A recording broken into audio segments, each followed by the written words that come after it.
Hello and welcome to episode 98 of Toward a Better Life. This is Kevin Pennell, your host. This is a program that features like-minded people sharing stories, ideas, and activities on what we can do to generate a better life individually and collectively.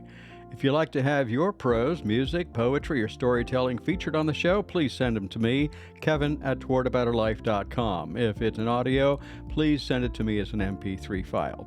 If you enjoyed the episode, if you learned something good today, please consider following the show, subscribing through your favorite podcast platform like Apple, Spotify, Amazon, to name a few.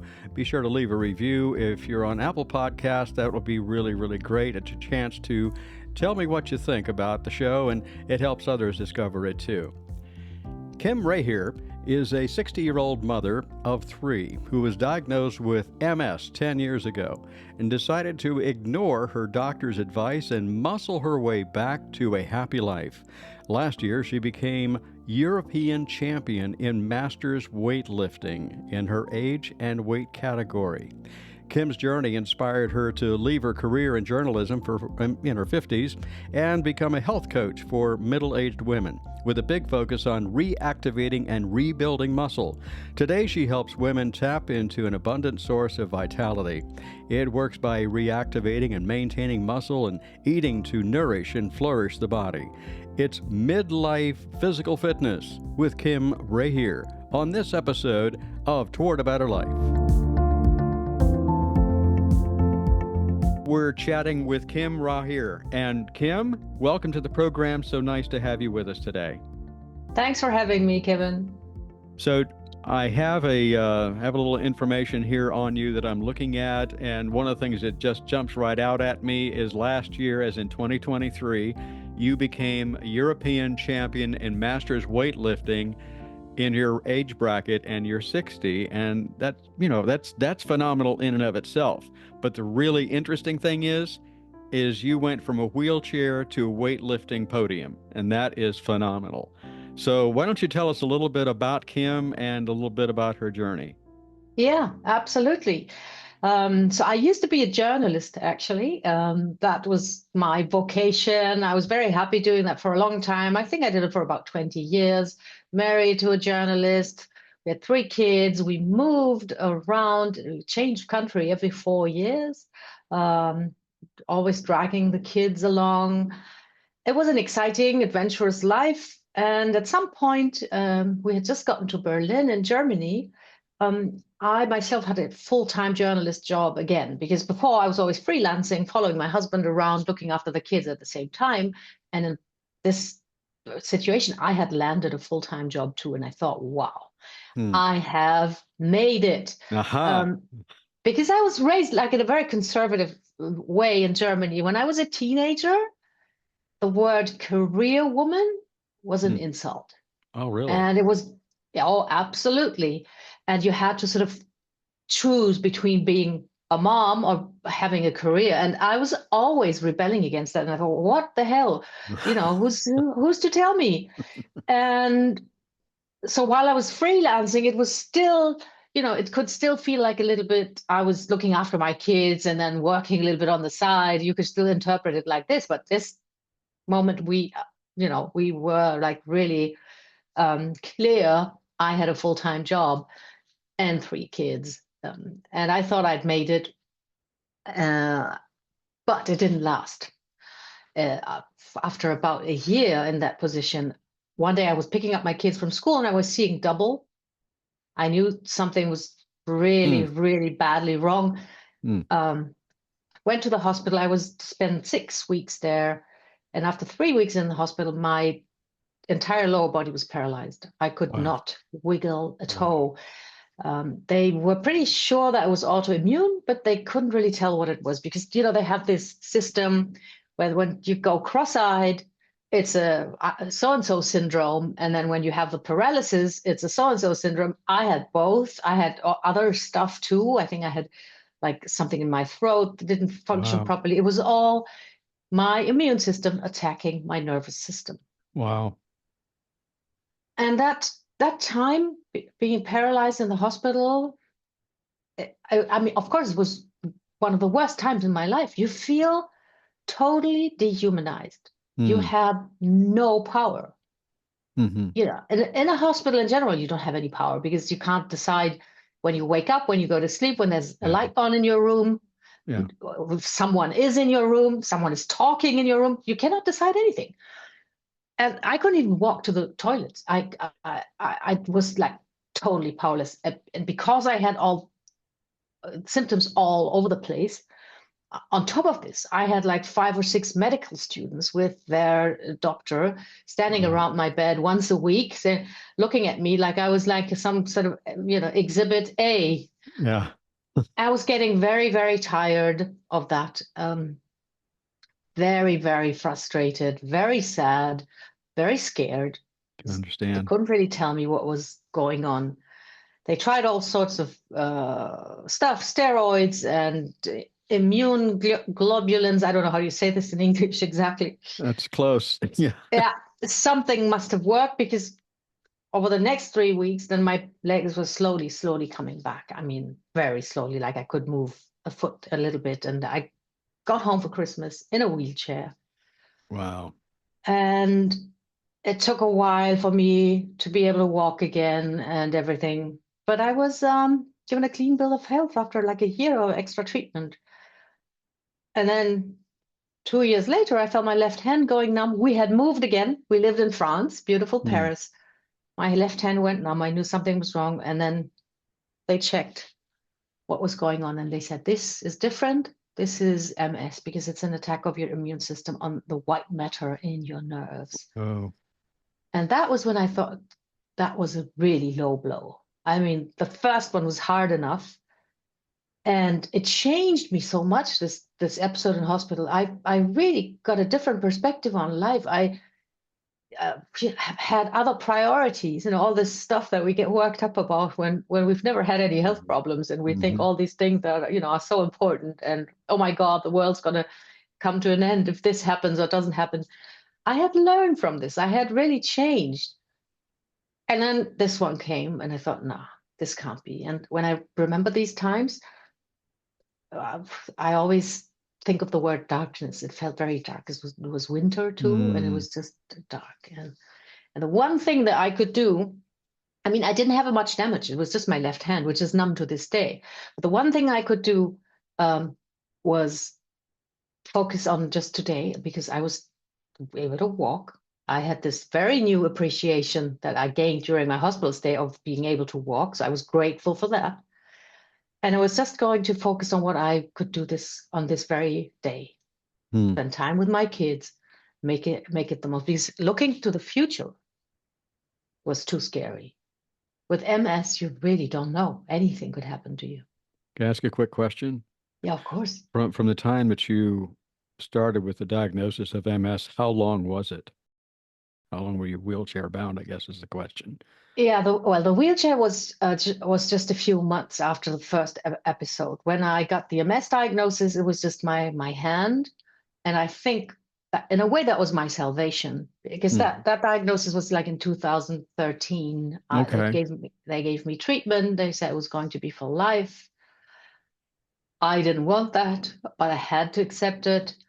And the one thing I said that I did was focus on today, and then what I also asked the doctor is if I could exercise. And this is something that to this day, I'm not 100% sure where it came from, but I made a decision that I wanted to become physically strong.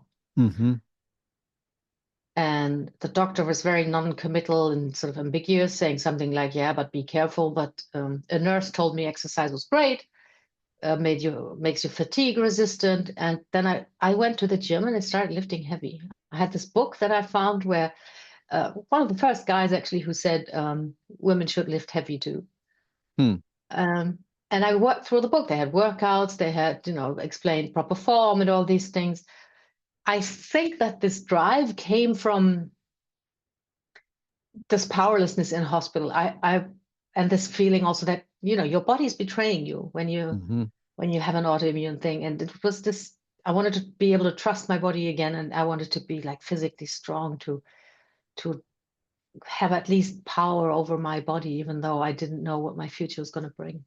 Yeah. So you you were diagnosed around 2013, 2014, and you went through this process. Did it progress to a point where you had to be in a wheelchair because you couldn't walk? No, I from Okay. that point on, I got only better. Okay. And I think one thing also that then at some point made me even change my career was the speed at which I was feeling so much better. Mm-hmm. It didn't, it didn't even take months.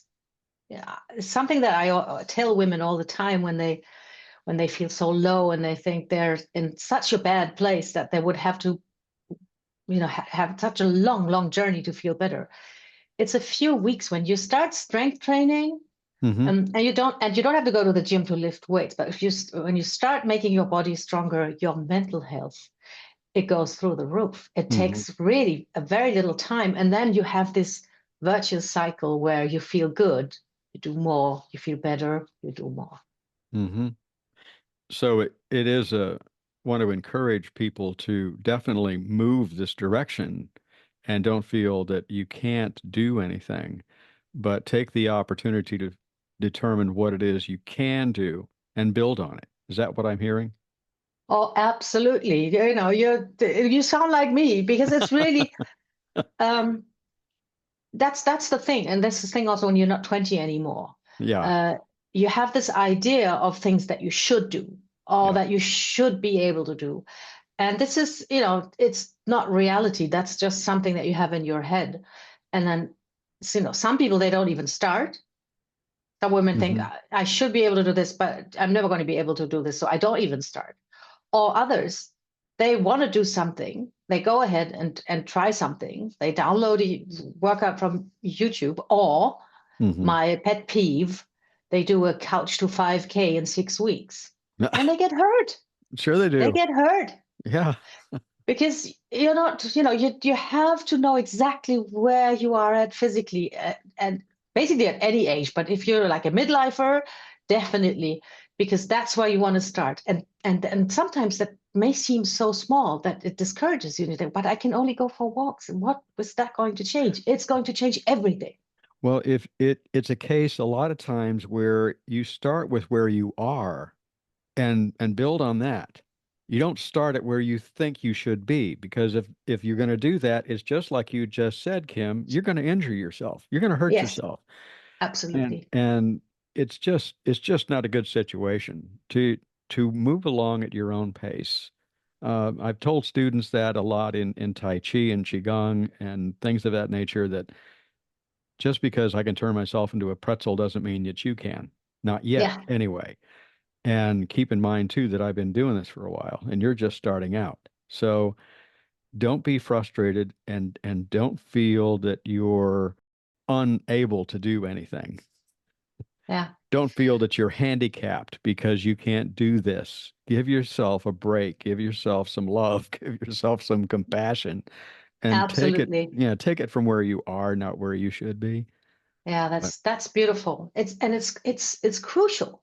hmm And because we have this information overload nowadays, yeah. we we see what's possible. And Uh-huh. the further removed that is from our reality, the more discouraged we become. hmm I see this with young people also who would not even consider some kind of career because they at a tip of the finger, they have the world's best, hmm experts doing that. It could be, I don't know what, juggling or singing or anything. hmm So you have this idea, oh, do you see these things that are possible? And then you see your own reality and you just give up. Yep. And that's a bit of a problem with that we have with the information overload. Always bring it back to yourself. And it's just one question that you need to ask yourself every day. hmm What can I do now? Mm. What can I do now to improve, to feel better, to get better? Not what should I do, not what have I done, or what Mm. should I have Okay. done? Just what can I do now? Because each day is a new day and each day is an opportunity. Absolutely. Yes, I Yeah. agree. And what gets me too is that here you were, fighting MS, and you had mentioned what the condition was before that you had that really laid you out in bed for several weeks, and we get something of an idea that you basically picked yourself up by your bootstraps, so to speak, and said, I'm not going to let this beat me. You do coaching for women, for people on these things. And just the mere fact that somebody seeks you out, says, I don't want to stay like I am. I want to make a change. What do Yes. you do for the people, and what have you done for anyone? Have you ever seen anyone that says, I give up. I can't do this. I'm lost. And basically their world has crumbled around them. How do you start them off from that? And Yeah, have well, you? people, the women who come to see me, they do want to change and they do have this minimum belief of what they're able to do. Sometimes uh, they realize that, the sky is the limit and they were not really aware of what was possible. No, to help people who think that they need to give up or that don't stand a chance, I'm here talking to you because I would want people to listen and understand that, there's always something you can do. Yes. Um, when I start working with women, I assess them quite thoroughly. Hmm. I look exactly at what they can do physically, and then I build their training. That's the first thing we do, their physical training, to Mm-hmm. be challenging enough, but not overwhelming and not, in danger of hurting them. And that's a huge difference with everything that you can do, because everybody's different.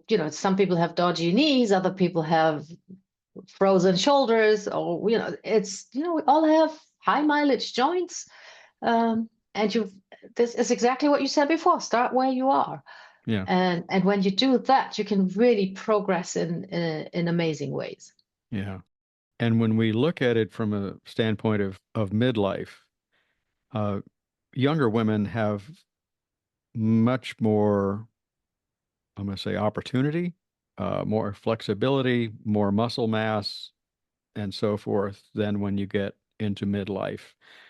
So I've heard this before, not only from, I've heard it from women that why am I getting flabby? Why am I having this difficulty? Why is building muscle so crucial to women's health in midlife? Don't get me started, because I think Uh, it's oh, like the please. one stop shop. It's everything is connected to your muscle mass. And back in the 90s, they already had studies where they could connect like grip strength with longevity. Hmm. Now we know much more.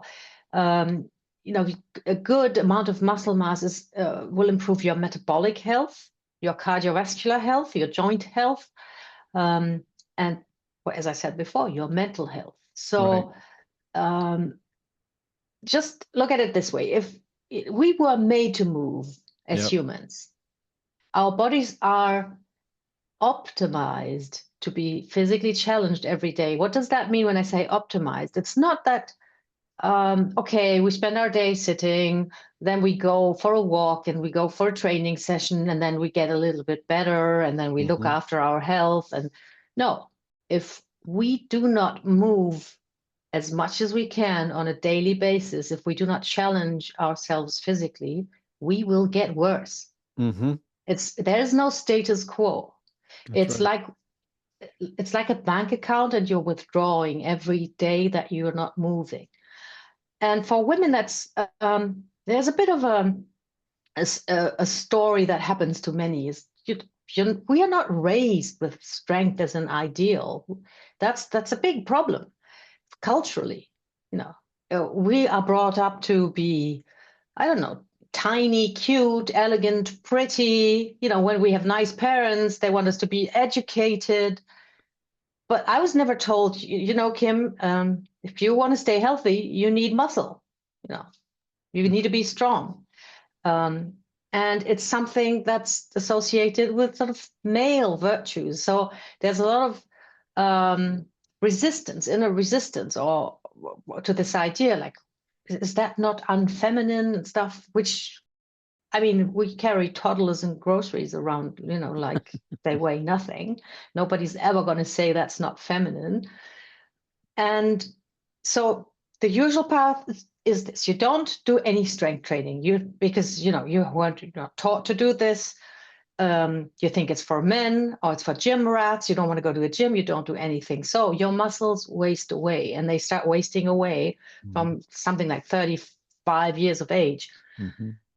So after a while, you start getting joint pains Yep. because your joints are carrying all the load. You don't have the muscle to carry the joints. You think, oh, something's going on. What can I do? And then you go see a doctor. The doctor will maybe give you painkillers. I don't think many doctors actually say, you should go and lift some weights or something like this. They No. won't do this. They'll give you painkillers. They're going to tell you, oh, your back hurts. You should go swimming. Another one of my pet peeves. Why does your back hurt? Because your muscles are not strong enough to hold your body upright against gravity. So what's the remedy? I take you out of gravity. Mm-hmm. How's that going to improve you? And and even, like orthopedists, they will just say, oh yeah, go swimming or ride a bike, don't put any load on anything. Because, this could, I don't know, cause what? Yeah, because it cause you to get stronger. But it doesn't stop there, because as young as in your 60s, you can start struggling with balance issues. Mm-hmm. And you take a fall, you break a bone, Mm-hmm. you become very, very insecure, very afraid of falling again. And from being weak physically to losing your independence is a very, very short journey. It can happen in the blink of an eye. Yes. And that's why I also do fall prevention training with all of my clients. They all have to go through it. They don't always like it, but sometimes one of them takes a tumble and then they say, oh, yeah, okay. I could see my body reacted as it should. So I know now what it's for. Bravo on that. And that's something I would teach too, and I said, if I got nothing else out of martial arts, it was that I learned how to fall. Yes, absolutely. I mean, there's a difference. I read something the other day by an author who's got a book out about happiness and things of that nature, and they talked about one incident that they had one time when they were out and about, and they started to take a fall, and guess what they did? One of the first things they did, Kim, was they stuck their arm out. And what do you suppose happened to that arm? Is Yeah, because they don't know how to control and they don't understand about I don't want to I want to break my fall. I don't want to fall into it, but you learn how to roll into it. There's a big yeah, difference. And you're not yes, going to damage anything if you don't have any main points that you're working from. So you learn how to fall. And yeah, that's okay to fall. yeah. Just know how to. So anyway, so Yeah, teach your brain to control hmm your body in weird positions where you're not just upright. What's very scary, and I've seen elderly people fall, is when there's no reaction at all. They don't hmm even stick an arm out. They just fall like a bag of potatoes because hmm there's no reflex, no sort of movement that's sort of ingrained in the body, and you just see them fall over and they get really hurt badly. hmm So that's really important. I want to say the mental health aspect, in my opinion, is one of the most important ones because it has this carryover. It will make you more active, more outgoing, more confident. It will increase your self-confidence and your happiness. In that way, it will just spill over into other parts of your life. hmm And there's this idea that I have about resistance training is that, and I think that's actually neural pathways that get created because when you lift a barbell from the floor, what are you doing? You're overcoming resistance. hmm In that case, it's gravity. It's resisting you because the bar, it wants to stay on the floor, but you overcome that resistance with your strength and you lift the bar off the floor. And it's a way of learning and knowing in your fibers, like literally, that you can overcome resistance. And your brain will remember in other situations when you encounter resistance in other parts of your life. you will just have this memory or this neural pathway of thinking, okay, this is not going the way I want to. What can I do to overcome that? Instead of thinking, oh my God, this is going against me. This is not going how I wanted it. So I best retreat and not try again. No, you learn how to live with resistance and try to overcome it. And I think that's a very big effect of strength training too. Yeah, it's a mindset. It's a mindset to take this on. It's a mindset to change things. It's a mindset to not accept any kind of disability that you might have. And that is a whole lot easier said than done. I had someone on not too long ago, and we were talking about yoga, and sometimes where some, with all due respect, some yoga instructors, they'll mention about, well, you really need to do it this way. And if the person can't do it that way, they give up. And they don't understand that there are alternatives. There are other ways that you can accomplish that same thing. So if you have something that is debilitating, that is disabling, that is just it's not functioning as the person next to you, find out a way around it so that you can still accomplish the same thing, right? Yeah, yes, you're speaking from my heart because um, it's also very important because I see this with my clients. Sometimes stuff happens like, oh I hurt my foot or I hurt my shoulder or I even, I had surgery or something like this. We don't stop. We Uh-uh. don't stop because of an injury. We work around it because there's always something you can do. Yeah. There's always some other body part that you can train. And that way you stay in the habit of training and you keep your body activated and muscular. You don't have to stop because one part of your body is limited, at this point in time. Work around it. And the thing that I want to mention here too is when we're talking about building muscle and things of that nature, I'm thinking more along the lines of muscle tone and making sure that the muscles are functioning as they should.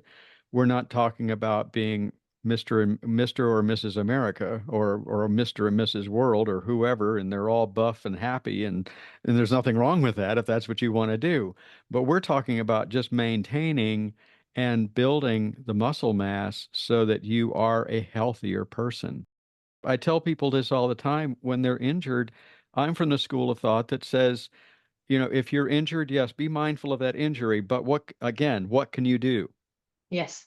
So Yes. if you don't move through it, and they'll talk about, well, geez, I've hurt my knee, what do I do? I said, well, there's still some things you can do to work the mobility of that joint. I'm not saying that you're going to be able to lift 20 pounds with that joint. You're probably not.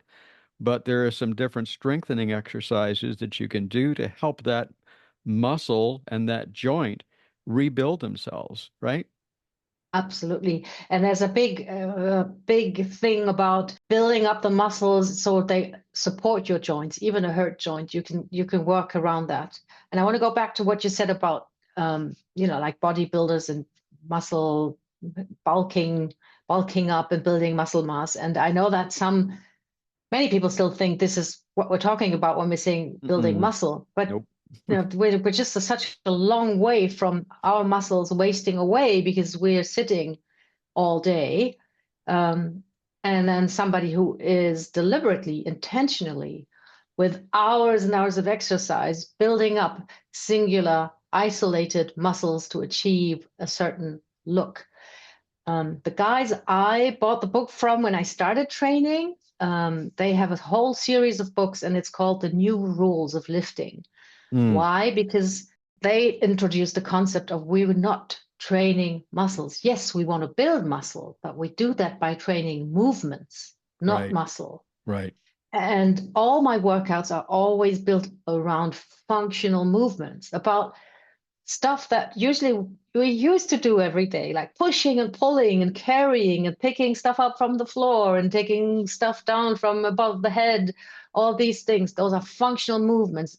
They will build your muscle strength, and they will help you in everyday functionality, which is um, could be as simple as getting up from a chair. Some people struggle, and go as far as rolling on the floor with your grandkids. Who wouldn't Yeah, want to do that? yeah. It goes along when we talk about sore muscles, and it's something that I work with. you know, pretty much on a regular basis with people. And I've often said that if somebody wants to, if you really want to move forward with something, move. Don't be Yes. stagnant. And they'll say, well, why is it that, I'm in pretty good shape? And for whatever reason, I don't know why, but I just can't seem to hit that tennis ball like I did before. Or I can't swing that golf club like I did before. Or I have this pain in my back and I don't know where it came from. And my first question is, just tell me what you've been doing. I'm a little different when it comes to massage therapy. I want to know why you're doing what you're doing. I Yeah. don't, I will do a relaxation thing, but I really want to help you. So that's where I come from. And they'll say, well, I haven't played golf like I did for about 2 to 3 months because the workload has changed and my shoulder is sore. Imagine that. Yeah. I said, what you've done is you've taken a muscle that is used to being used on a regular basis. And then all of a sudden you're saying, nope, can't do it for whatever reason. I stop using Yeah. it. And that muscle says, hey, wait a minute. Wait, you're not functioning me. You're not using me like you used to. I need to, here it comes. I need to remind you that I'm here. Yes. So, what do you do? I like to say that the body is actually absolutely ruthless. Yes. Ruthless. You don't use it, you Hmm. lose it. Yeah. Um, and that, from sitting all day, you get something that we call gluteal amnesia. The brain just puts your butt muscles offline. You say, okay, we don't need those. Why should I? Because it's all about allocation of resources in our body. Mm. Like in society, in the brain, in the body, it's allocation of resources. Now, the brain is not going to waste energy on the quality of the signal that it can send to the butt muscles to contract if it never has to contract them. So Hmm. people actually, after years of sitting, you tell them to squeeze their butt and they can't. They have to wake up that connection. And this is also very crucial when I start working with women in midlife, um, and they haven't exercised for a long time. First, we work on reawakening that connection, rekindling that signal that goes from the brain to the muscles, because that's where muscles fail, where movements um, don't turn out the way they're intended to be. And this is something that happens very often. That's how you get hurt, because you see the movement, you imitate the teacher, you see the movement, you want to do it, but your connection is not functioning properly. So you do something totally different without even noticing it. So, when we're working through this process and we're making ourselves better, and regardless of where we might be on our journey to do this, and you talk about doing an assessment, I'll bet you anything that you found a long time ago that we're all wired a little differently and we're all going to do stuff a little bit different. And where am I going with this? Is sometimes when we have those that they have good intentions of saying, go swimming, go bike riding, do a stair climber, do, whatever they can. And it's because this seems to work for most people, but maybe it doesn't work for this person like it could because we're individuals. And where I'm going with that is I'm going to bet you, Kim, that you take every person as an individual and see where they are, and you do that through the assessment, right? Absolutely. That must be the first step. I cannot go and say, okay, you go and do a squat or do a push up.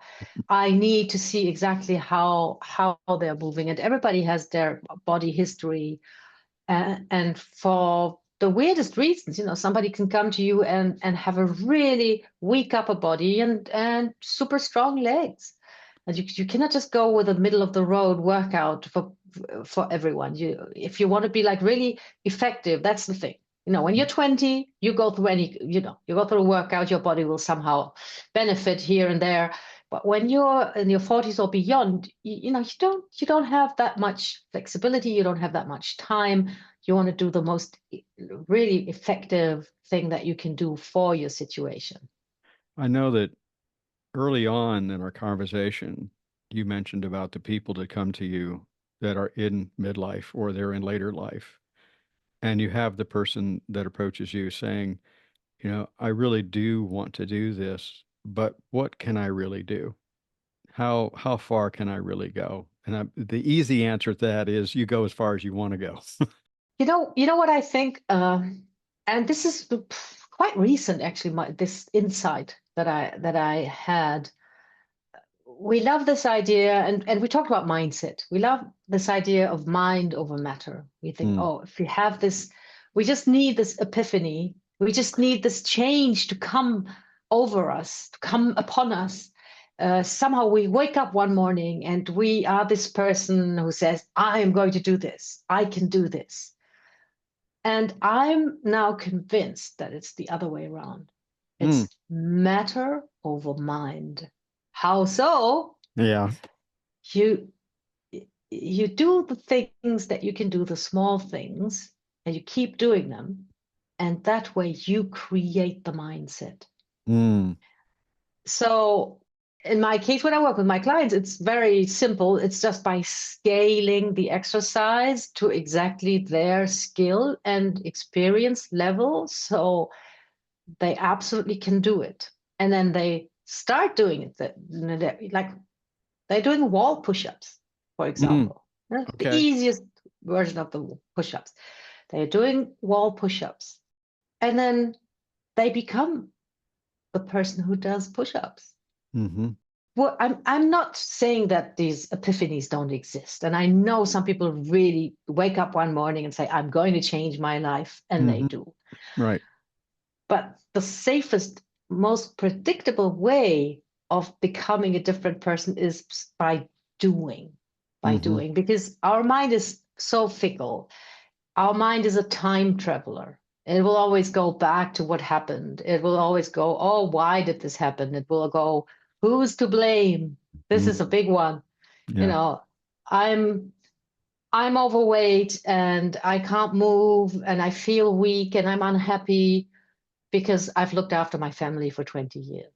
And there's nothing wrong with this. I mean, you looked after your family for 20 years. That's beautiful. Don't use it as a it's something to blame for where you're at. It's a decision that you made.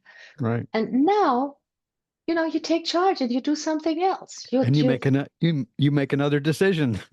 yes, absolutely. Yeah. You the mindset idea can be a bit of an obstacle here, because if you are in this identity, like I am the person who looks after everybody else, I'm the mother, the wife, the co-worker, the community activist, I'm always looking after everybody else, then it's very hard to change your Mm, behavior when you're stuck in this. When you just take all that, leave it as it is and ask yourself, what can I do today? Can I do mm, a wall push-up? hmm. You know, it's got nothing to do with my identity right now, but can I maybe do a wall push-up, or maybe 10? And I start doing this. And that's how you feel and experience that you can do different things, that you can do things. And that gives you the confidence and the momentum to evolve.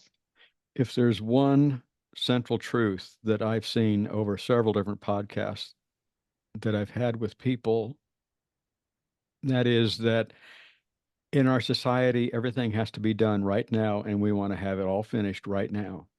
And the best thing to do, I don't care if it's what we're talking about now with building muscles and making yourself more resilient, but you can say the same thing about nutrition. You can say the same thing about weight loss. You can say the same thing about meditation. Name it, because all of them at some point are going to say, keep it simple, start out small, take baby steps, don't expect miracles overnight.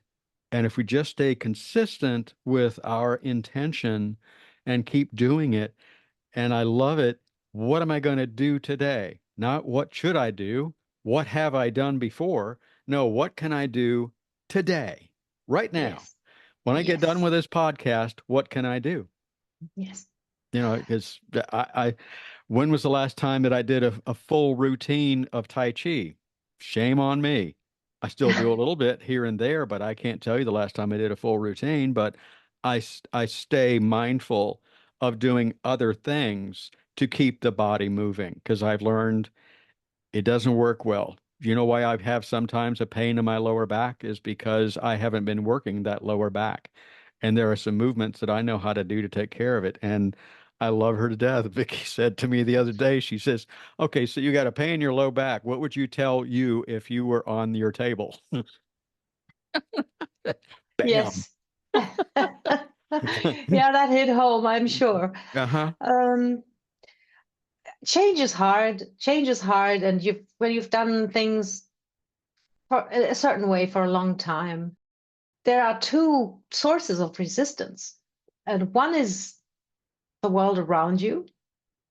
And I'm very passionate about how hard environmental resistance is these days when it comes to a health-inducing lifestyle. Hmm. Everything is set up for us to eat all the time, do not move. You can do your grocery shopping from your sofa.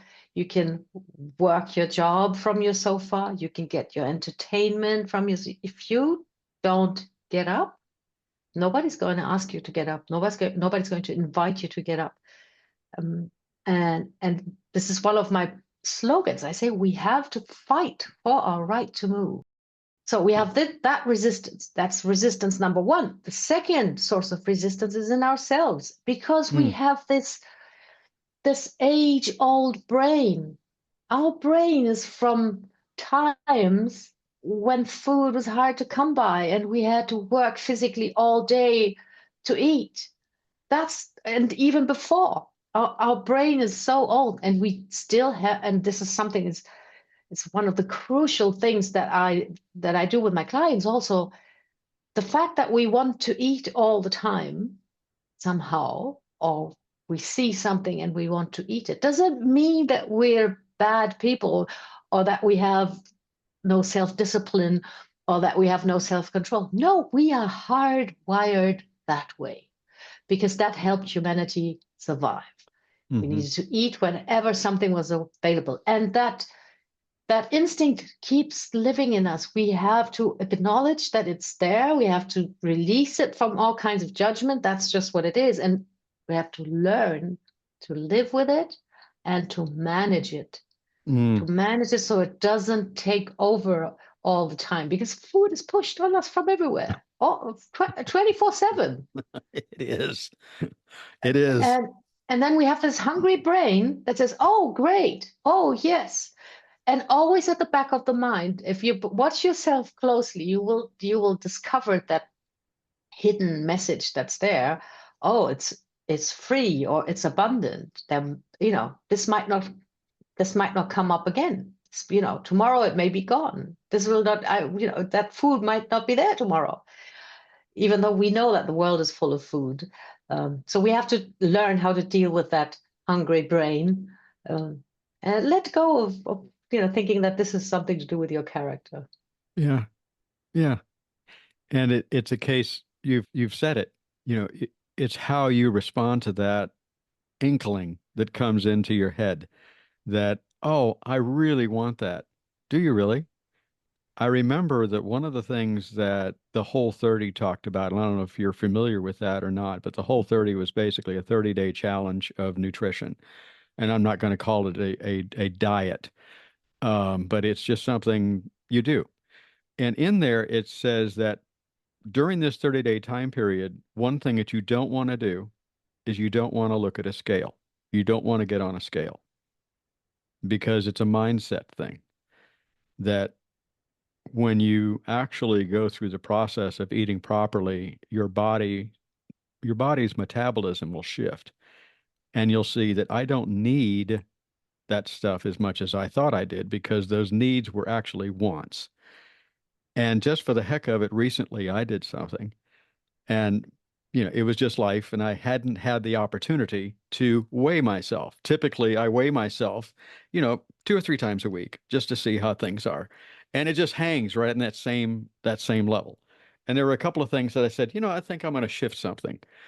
And I shifted, of all things, I don't drink a lot, but I will have my beer, and I'll have maybe 2 or 3 beers or 4 beers in the course of a week. Now, to some that says, "Good grief, that's not much." But you know something? What it was really interesting, Kim. A, I didn't weigh myself. B, I cut my amount of any kind of alcohol, wine, beer, single malt scotch, whatever. I cut it way back. And it wasn't like I have a problem with it. I'm playing with myself in the sense of what can I do to change this? And do you know, amazing. Did you know that after about a week, I went back and I checked and I've lost 4 pounds. I feel stronger and food tastes better. My glucose is down. My blood pressure has gone down. Duh. Yeah. Yeah. And it's just pay attention to stuff and don't be so anal about checking those scales all the time. Just make little changes in your lifestyle. And the other thing that I've noticed, and maybe you could speak to this, is rather than doing a lot of different things at once, changing a lot of different things at once, change one thing. That way you find out something. Does that one thing work? If it doesn't, go to the next thing. Does that make Yes. sense? Yeah. Yeah. Never change more than one thing. If you want to find the best way for yourself to have your ideal way to feel energized, be strong, pain free, sleep well, all these things, you want to find your sort of healthy way of life, you have to approach it like a scientist, and you have to uh, see the things that you do and the results that you get as data. So one thing is, as you said, don't be so anal about it. Don't be judgmental. Don't say this is good, this is bad. Just say, I'm going to try one thing and see what happens. If you try more than one thing, you don't know which Which, of the two will now get you the result or not. So that's, right. you have to really have to put a scientist hat on and say, I'm going to try this. I'm going to drink half a liter or whatever you call it over there. Oh, I'm with that. Yeah. Okay, of water more every day, and then maybe have a little journal. And it doesn't, you don't have to sit down and write um, 2 or 3 pages full of stuff. I have for myself, I have a little index when I start my training, which I call my SNAF index, which is sleep, nap, alcohol, food. So I put numbers to what I did the day before. Did I sleep well the night before? Did I nap the day before? Did I drink alcohol the night before? And how was my food intake? Was it good quality or not?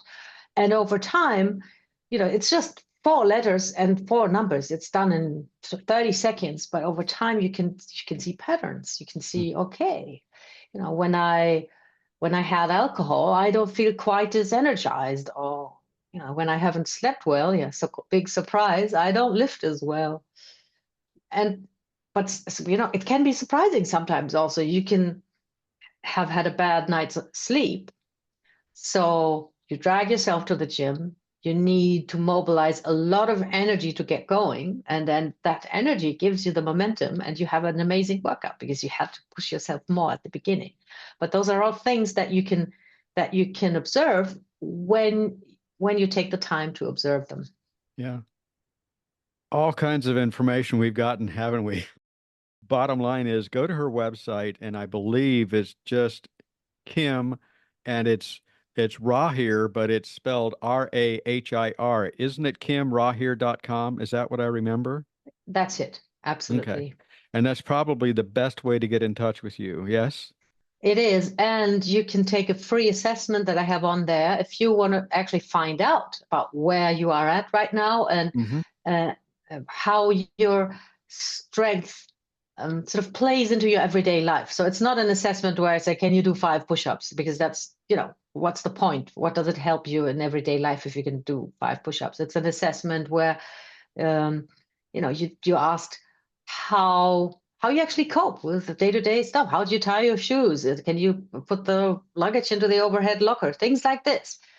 It's also, some kind of create awareness on how your physical strength actually plays into your quality of life.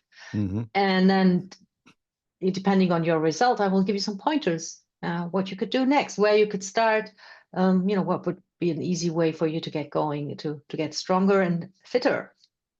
So that's how we can discover more about Kim and her work. And I mean, people can get in touch with you there, but what I'm curious about as well, Kim, is do you have any kind of, do you have an online thing that you do with folks? Do you do some of this work online, or do you do it in person, or do you do both? No, I do exclusively online. So Okay. I work with women all over the world.